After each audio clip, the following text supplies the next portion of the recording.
Hello and welcome to our podcast Learn More. I am Ali Al-Matroushi and I have Mayar Akrameh, a management consultant specializing in the public sector and a traveler with me today. It's my pleasure having you here, Mayar. Thank you. It's my pleasure. Let's start with telling the audience more about you, maybe. How is it being a consultant in your field? Sure. So consulting, I'm not sure everyone knows about it. It's quite a time-consuming job, let's say. It's a job where you're tested out. You're supposed to just take about client problems, try to fix these problems, come up with solutions that they think they can implement, and then take it from there.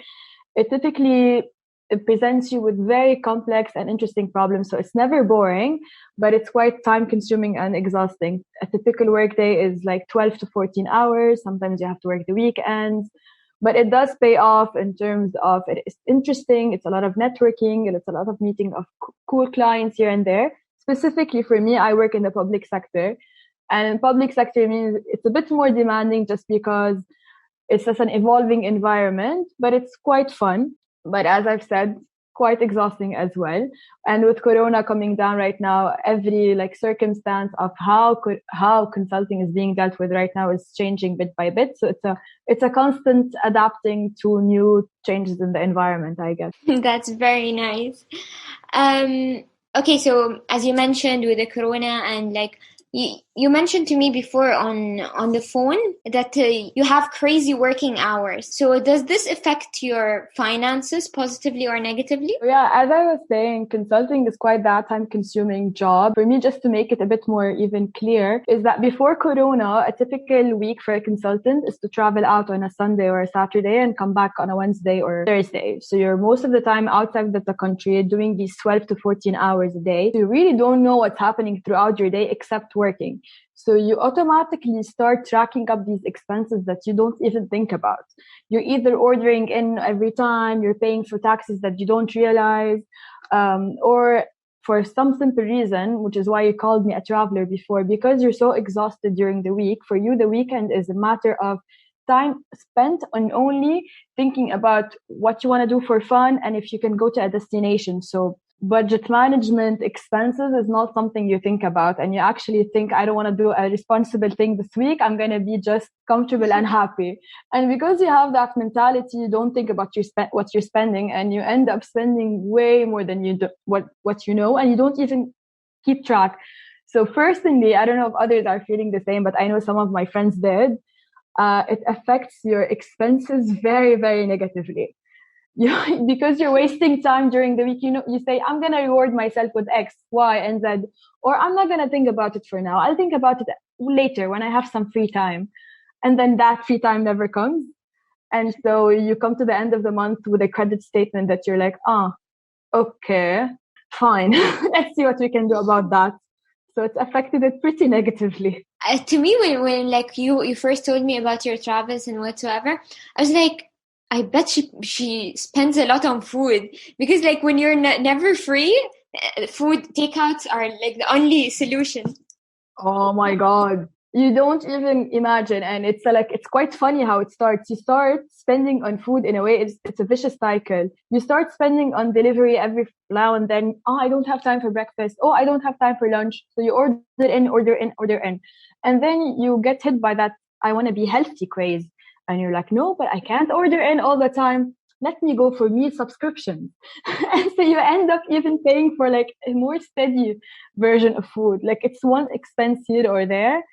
And I have my brother is on a different field and we're complete opposites. He's the kind of guy that will do budget grocery shopping for the entire month, prep his meals. And I think he's 50% saving more than me just because of that fact. And I end up just ordering in. And I think that this is it. The little things that we think that does not matter is what at the end of the month shocks us the most. Exactly. I swear sometimes you're like, you know what, I just think just pass by the supermarket for 5 minutes.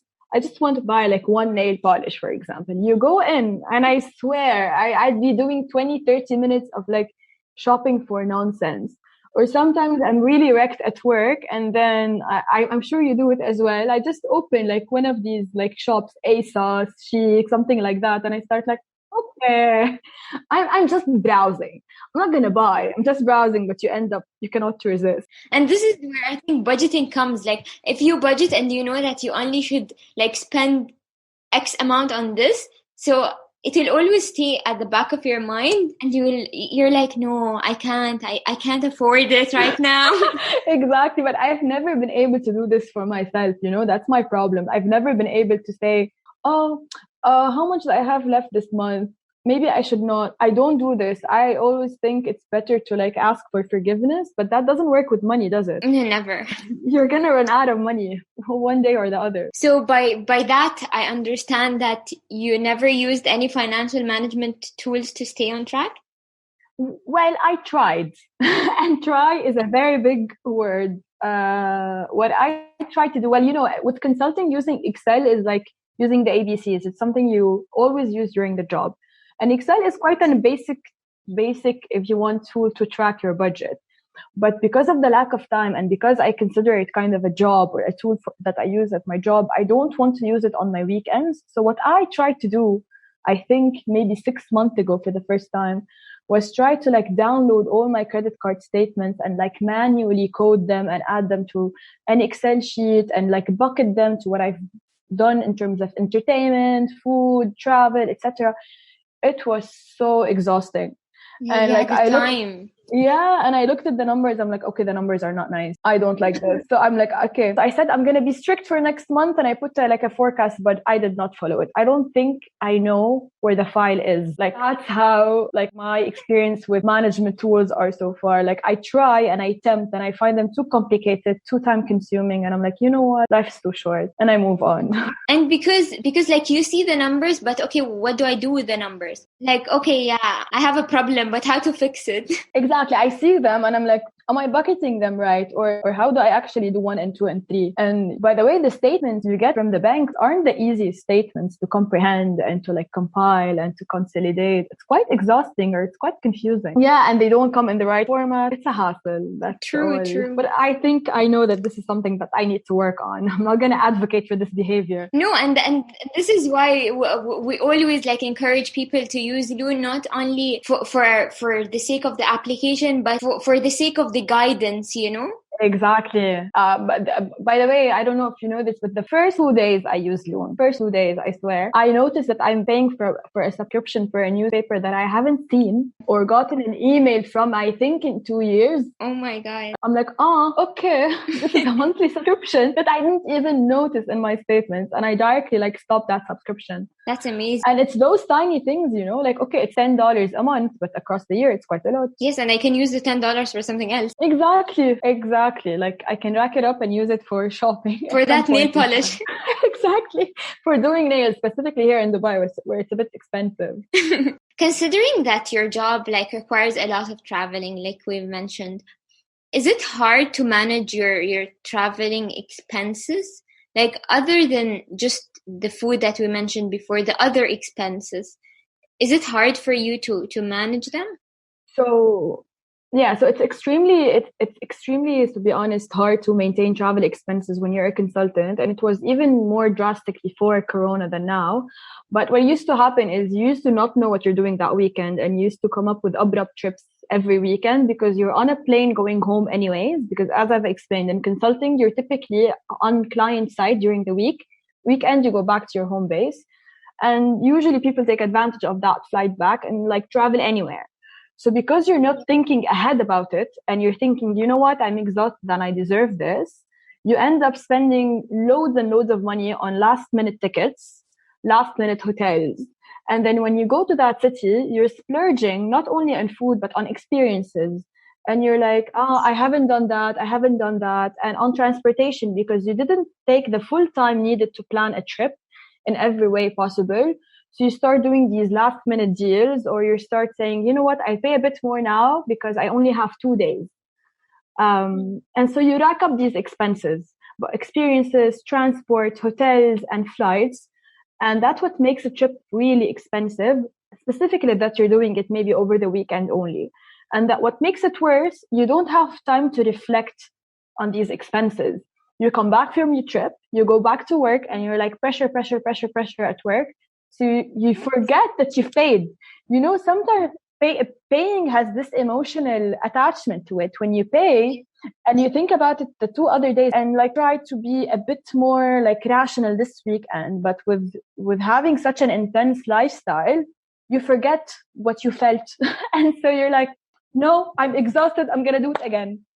And the cycle repeats. So it makes saving very, very hard and makes this idea of rationalizing that you deserve it kind of mentality even like more dominant. Obviously, people deserve to spend money on things they enjoy, that's for sure. But I think you need to have a sort of a plan to it, or a plan towards it. Like plan, I'm gonna like only travel once a month and maybe just splurge on like 2 shopping trips. But with my kind of job, and I think some friends agree as well, you don't have time to think about it. You're just like constantly on the go and you cannot predict when you can and cannot travel. So you take advantage of the moment. So what would you like from not maybe don't like the word mistakes, but from the things that went wrong for you? But they are mistakes, so it's okay. How would you like go right, or what are the things that you think if you changed it would work well for you with your with the traveling expenses? First and foremost, having the ability to forecast. No, let me reiterate. I think first of all is setting goals for yourself. This is something that I didn't do. I used to say if I put the goals, maybe I won't meet them, but no, that's not okay. I think goal number 1 is saying, okay, this is how much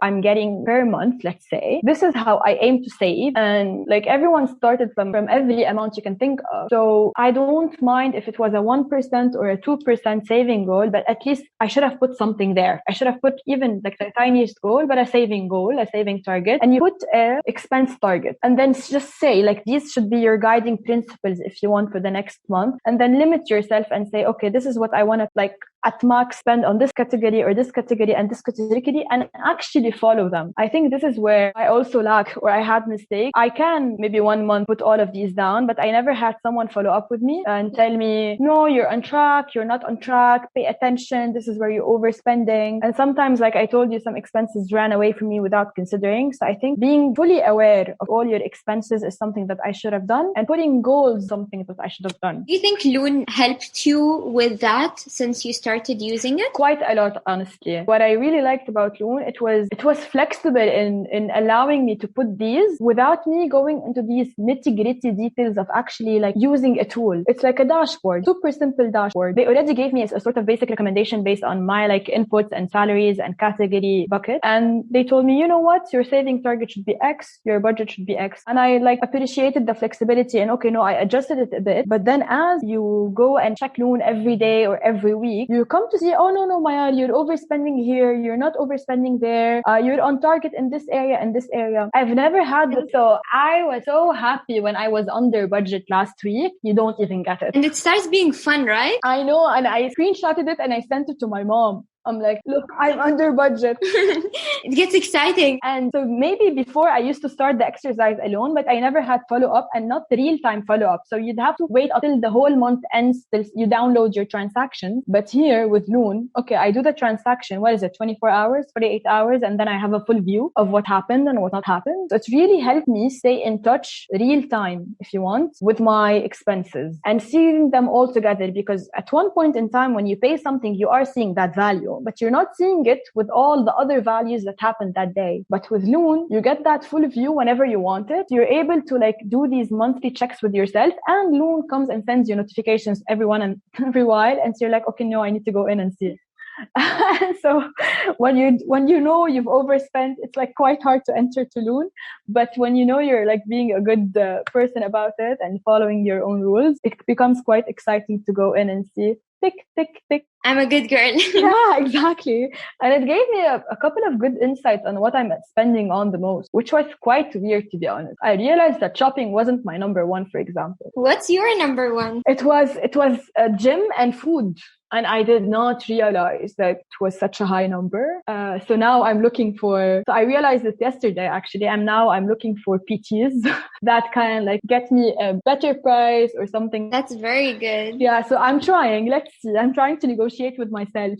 I'm so glad to hear this from you, and that Loon affected you this positively. So much. No, you don't get it. Like, I'm the kind of person that needs hand holding, and this is the right hand holding I needed. And this is one of the reasons I was excited to have you today, and like even named the episodes from a consultant point of view, is because like, okay, I'm a consultant, and I get to tell people what to do and what to not do and all that, but I also like fall into the traps you do. Oh my God, on point. Having like Loon to guide, or having, even if, for example, people started using Loon and did not want to continue or whatever, they will just know that, okay, I need to be on the financial management aspect of my life in a way or another, Exactly on point, like you said it. I'm a consultant. I tell people what to do and how to solve problems, but that means two things. I either don't want to do it for my own self because I'm tired, or because I do need that support as well. So Loon becomes like as the perfect like puzzle piece for that. And even if you continue or do not continue with it, at least it gives you that broader image of, okay, please, this is a pulse check. Look at you, look at yourself, look at your expenses, and see where you are in life. And more and more, like regardless of Loon, more and more, we're realizing how much countries, economies, and people, individuals, are focusing more on financial well-being because it's so attached to emotional well-being. And so the more you can take care of that financial well-being and you become more financially literate about yourself, the more you can control your emotional well-being and manage your expectations, your stress levels, your happiness levels, etc. It's all related. Yes, I agree. Exactly. It's all part of having an individual well-being that's well maintained and well catered. Perfect. Okay, so like we mentioned, that everyone knows by now that consulting like comes with its perks. And yes, very high perks.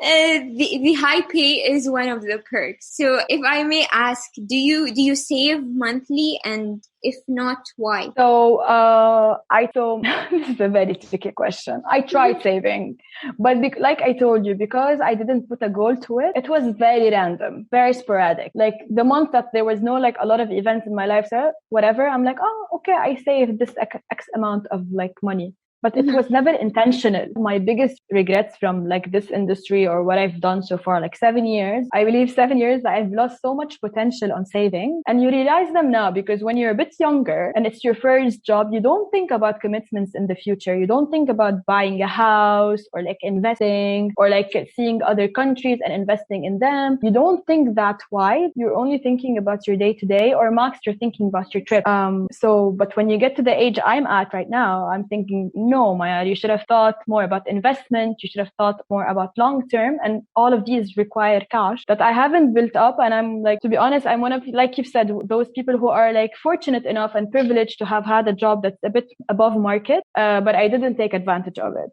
And to be honest, I only started saving a couple of months ago. And how is that going? Let's hope it goes well. So far, I'm actually like, I'm on track. So hopefully it works. And to be honest, like I told you, I entered Loon and I'm scared. I want to go see, okay, have I been able to like put that amount down? And I see yes. And I'm like, okay, relief. So far I'm on track. Let's see. That's amazing to hear. If you have one piece of advice for those who are listening to us today, whether being a consultant or about money management, what would that be? I think my advice would be to first of all, reflect on what you want from your financial well-being. Set goals for yourself that are very clear and very achievable, not too ambitious. And then instead of putting all the pressure that you've accumulated on you achieving these goals, try to use as many tools as possible. It might be Loon, it might be Excel, it might be using some of your accounting friends. Just take advantage of any tool you have next to you and try to translate these goals into plans that you can loosely follow. And the more that you can follow, you can think about how to secure your future and how to live comfortably, not only in the now, but in the long term. So if I were to recap, it would be just put goals and then try to get as much support as you can from your ecosystem to make sure these goals translate into plans that will ensure that you are able to have that financial well-being that will project its benefits across the other aspects of your life. Thank you, Mayar, so much. Thank you for joining me this week.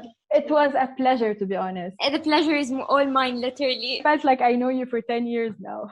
Oh, that's so cute of you. Thank you for supporting Loon and its journey. Thank you. Anytime. Inshallah, thank you very much. It was a pleasure. Please subscribe for the podcast in your podcasting app to get weekly updates and follow us on Join Loon. I've been your host, Ali Al-Matroushi. Don't forget so we can know what you think.